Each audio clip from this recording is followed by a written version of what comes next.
Hello friends आज का हमारे वीडियो का टॉपिक है हमें हमारे घर के लिए कितने लोड पर कितने वी का इन्वर्टर इंस्टॉल करना चाहिए।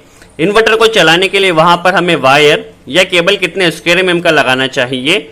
यदि हम कॉपर वायर लगाते हैं तो कितने स्क्वायर एमएम का लगेगा, एल्यूमिनियम की कंडीशन में कितने स्क्वायर एमएम का लगेगा, यह भी हम समझने वाले हैं। एवं इन्वर्टर को चलाने के लिए जो मेन एमसीबी होती है वह हमें कितने एम्पेयर की लगाना है, सब कुछ आज के वीडियो में हम सीखने वाले हैं। बेसिकली आज के वीडियो में हम काफी कैलकुलेशन और काफी इंपॉर्टेंट कैलकुलेशन सीखने वाले हैं, तो आप वीडियो को केयरफुली वॉच कीजिए। चलिए वीडियो स्टार्ट करते हैं और सबसे पहले हम इन्वर्टर के वीए का सिलेक्शन कर लेते हैं, वहां पर हमें कितने वीए का इन्वर्टर लगाना होगा। इसके लिए हमें सबसे पहले यह पता होना चाहिए हमें हमारे घर में इन्वर्टर से चलाने कौन कौन से लोड है। सबसे पहले हम इनका सिलेक्शन कर लेते हैं। चलिए सपोज हमें इन्वर्टर से चलाना है दो सीलिंग फैन। एक सीलिंग फैन का जो वाट होता है वो 70 वाट का होता है, तो दो सीलिंग फैन का टोटल वाट कितना होगा 70 × 2 = 140 वाट होगा सीलिंग फैन का। इसके अलावा वन टेलीविजन चलाना है। जो ओल्ड मॉडल टेलीविजन आता था वो 150 वाट का होता था, बट आजकल जो एलईडी और एलसीडी आ रहे हैं वो अप्रोक्स 50 to 100 वाट के बीच में आ जाते हैं। तो मेटन एवरेज वहां पर जो लेके चल रहे हैं वो 100 वाट लेके चल रहे हैं। तो हमारा एक टेलीविजन सपोज 100 वाट का है तो 100 वाट हमें यहाँ पर ले लेना है। हमें सपोज 3 CFL लाइट चलाना है, 3 एलईडी लाइट चलाना है। अप्रोक्स हमने 9 वाट माना है एक एलईडी लाइट का, तो 3 एलईडी लाइट के लिए 27 वाट हो जाएगा। तो हमने ये कुछ लोड सिलेक्ट किए हैं। यदि आपके पास और भी कोई लोड हो जिससे आप इन्वर्टर से चलाना चाहते हैं तो आप उसे भी एज्यूम कर सकते हैं। यदि हम इसे अप्रोक्स कैलकुलेट करते हैं तो 762 हमारे पास टोटल जो वाट आया है वो 267 वाट आया है। चलिए ये तो हमारे पास वाट आ गए, इतना वाट हमारे पास रनिंग होने वाला है। यदि आपके पास और भी ज्यादा वाट हो और भी कोई लोड हो तो आप इसमें इसी तरह से कैलकुलेट कर सकते हैं। हम सिंपली कैलकुलेशन समझ रहे हैं ताकि समझ में आ सके। अब यह जो लोड आया है ये वाट में आया है और इन्वर्टर की रेटिंग होती है वीए में। तो सबसे पहले हमें क्या करना होगा, यहाँ पर वाट टू वीए में कन्वर्ट करना होगा।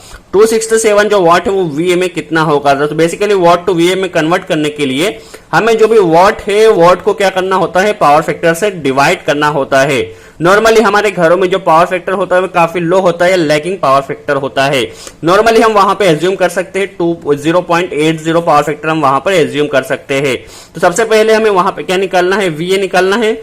वाट हमारे पास कितना है 267 वाट है। यदि पावर फैक्टर हम एज्यूम करें तो 0.80 पावर फैक्टर हम लेते हैं।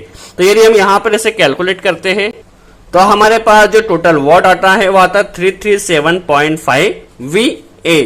दैट मीन्स हमारे पास जो 267 वाट का लोड था वो 337.5 VA के बराबर है। अब हमारे पास टोटल VA हमें मिल चुका है, इतने VA हमारे घर में लोड है। बट हम कभी भी इन्वर्टर फिक्स्ड रेंज का नहीं लेते हैं, क्योंकि इन्वर्टर में क्या होता है कई तरह के लॉसेस होते हैं। इसके अलावा सपोज हमारा कोई लोड कई डिफेक्टिव कंडीशन में आ गया, वो ज्यादा करंट लेने लगा तो उस कंडीशन में उसका एम्पियर भी बढ़ सकता है। तो हम कभी भी कोई भी इन्वर्टर लेते हैं तो वह फिक्स्ड रेंज का नहीं लेते हैं। हम वहां पर क्या लेते हैं, अप्रोक्स 25% सेफ्टी फैक्टर लेके चलते हैं, जिससे इन्वर्टर के कुछ लॉसेस भी कवर हो जाते हैं, प्लस हमारे लोड में जो डिफेक्ट होता है वह भी दूर हो जाता है। तो अप्रोक्स वहां पर हमें 25% सेफ्टी फैक्टर लेके चलना है ताकि कभी भी आगे चलकर हमारे इन्वर्टर पर ज्यादा लोड नहीं पड़े। तो चलिए वहां पर हम सबसे पहले तो 337.5 का 25% हम ले लेते हैं, मल्टीप्लाई करते हैं 25 का डिवाइड बाय 100 का। यदि हम इसे सॉल्व करते हैं तो सॉल्व करने पे 84.3 आता है इसका 25%। तो टोटल कितना होगा 84.3 प्लस हमारे पास 337.5 है। यदि हम इसे सॉल्व करते हैं तो सॉल्व करने पर जो आंसर आएगा 2421.8 हमारे पास सेफ्टी फैक्टर के हिसाब से इतने वीए का लोड है। ये हमने सबसे पहले वाट निकाला, वाट को वीए में कन्वर्ट करा, वीए से हमने सेफ्टी फैक्टर 25% लिया, तो इतने वीए का हमारे पास लोड हो चुका है। अब हमें लोड तो पूरी तरह पता चल चुका है। मेन बात आती है कि हमें इन्वर्टर कितने वीए का लेना है। बेसिकली जो इन्वर्टर होता है उसके ऊपर इफिशियंसी दी गई होती है। आपका इन्वर्टर 80% इफिशियंसी का है और 90% इफिशियंसी का, तो आप इन्वर्टर पे पहले इफिशियंसी चेक करें। आपका सपोज जो इन्वर्टर है वो 90% इफिशियंसी का है तो आप पहले इन्वर्टर की इफिशियंसी जरूर चेक करें, क्योंकि इन्वर्टर पे दी गई होती है। सपोज आपका जो इन्वर्टर है वो 90% इफिशियंसी का है तो आपको क्या करना है, आपका जो भी वीए है आपने यहाँ पे कैलकुलेट कर लिया है 421.8, उसमें आपको 0.90 से डिवाइड कर देना है। यदि आप डिवाइड कर देते तो आपका जो टोटल वॉट या वीए आने वाला है वो आने वाला 468.66 VA। आपको इतने VA का इन्वर्टर परचेज करना है।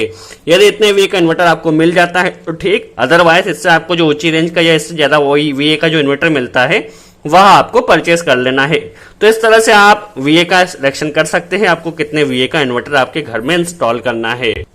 चलिए, हमें इन्वर्टर का VA तो सिलेक्शन हो चुका है, वहां पर हमें कितने स्क्वायर mm की केबल लगाना है यह समझ लेते हैं। उससे पहले हमें सब कुछ फॉर्मूले पता होना चाहिए। क्या हमारा जो वॉट है वो कितना है, इसके अलावा बेसिकली हमें वहां पर करंट निकालना होगा। क्या हमारा जो लोड है उससे कितना का एम्पेयर करंट फ्लो होने वाला है, क्योंकि केबल का जो सिलेक्शन होता है वो एम्पेयर के बेस पे होता है, प्लस एमसीबी का सिलेक्शन भी जो होता है वो एम्पेयर के बेस पे होता है।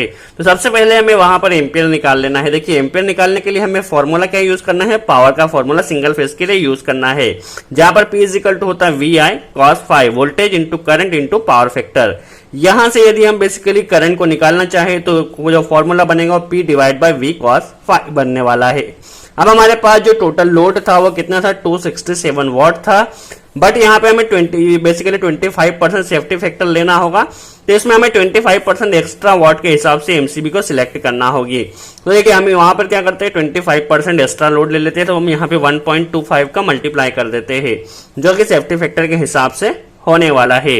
यदि हम उसका 25% लेते हैं तो जो टोटल वॉट होने वाला है वो होने वाला है 337.5 वॉट होने वाला है। अब इस लोड के हिसाब से हमें वहां पर केबल और एमसीबी का सिलेक्शन करना है। चलिए, बेसिकली जो हमारे पास वायर या केबल आती है वो हमारे पास कॉपर मटेरियल की भी आती है और एल्यूमिनियम मटेरियल की भी आती है। बेसिकली जो कॉपर मटेरियल की केबल या वायर होता है उसकी कंडक्टिविटी काफी अच्छी होती है, दैट मींस उसमें जो करंट का फ्लो होता है काफी अच्छे से होता है, उसकी टेंसाइल स्ट्रेंथ भी काफी अच्छी होती है, प्लस उसकी लाइफ भी काफी अच्छी होती है।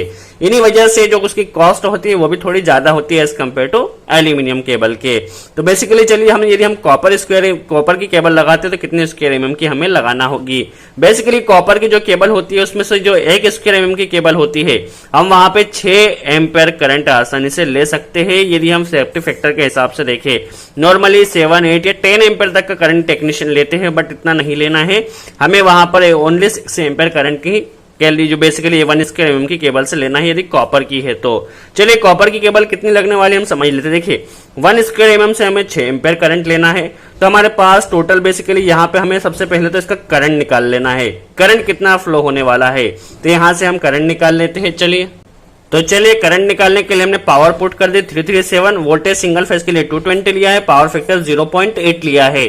यदि हम इसे पूरा सॉल्व करते हैं तो हमारे पास जो टोटल करंट आने वाला है 1.80 एम्पेयर करंट फ्लो होने वाला है इस वॉट के लोड के हिसाब से। अब हमें इतने एम्पेयर के लिए केबल का सिलेक्शन करना है। चलिए, हमारे पास 1 स्क्वायर एमएम की केबल में कितना करंट जाता है, 6 एम्पेयर करंट जाता है, तो 1.80 करंट लेने के लिए हमें वहां पर कितने स्क्वायर एमएम की करंट केबल लगने वाली है।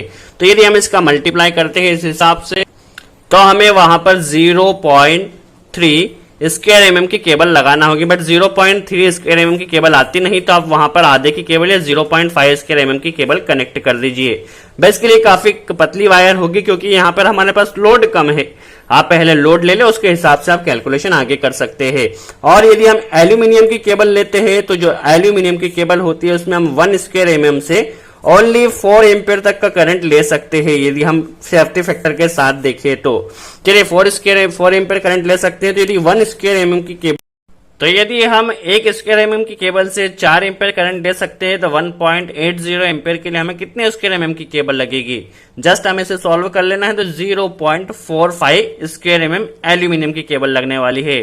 बेसिकली काफी कम कैलकुलेशन आया है। यदि आपके पास लोड ज्यादा हो तो इस हिसाब से आप आसानी से कैलकुलेशन कर सकते हैं। यह जस्ट बेसिक है, आपको क्लियर हो सके इसलिए। आपको इतने स्क्वायर एमएम की केबल से ऊंची जो भी केबल मिले आप वहां पर इसे कैलकुलेट या कनेक्ट कर सकते हैं।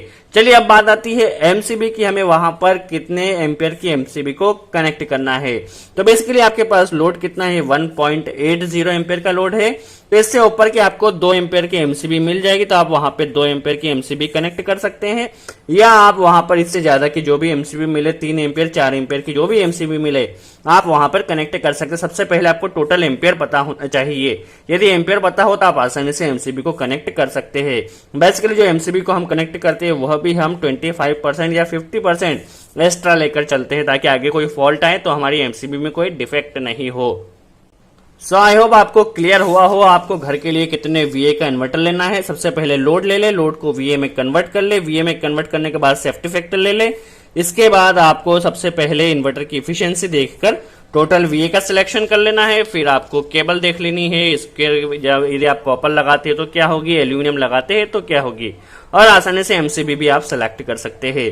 यदि वीडियो अच्छा लगा हो तो लाइक का बटन जरूर प्रेस करें। कोई डाउट हो तो कमेंट्स में जरूर पूछें, हम पूरी कोशिश करें उसका जवाब दे सके। सो आज के लिए इतना ही। Thanks friends.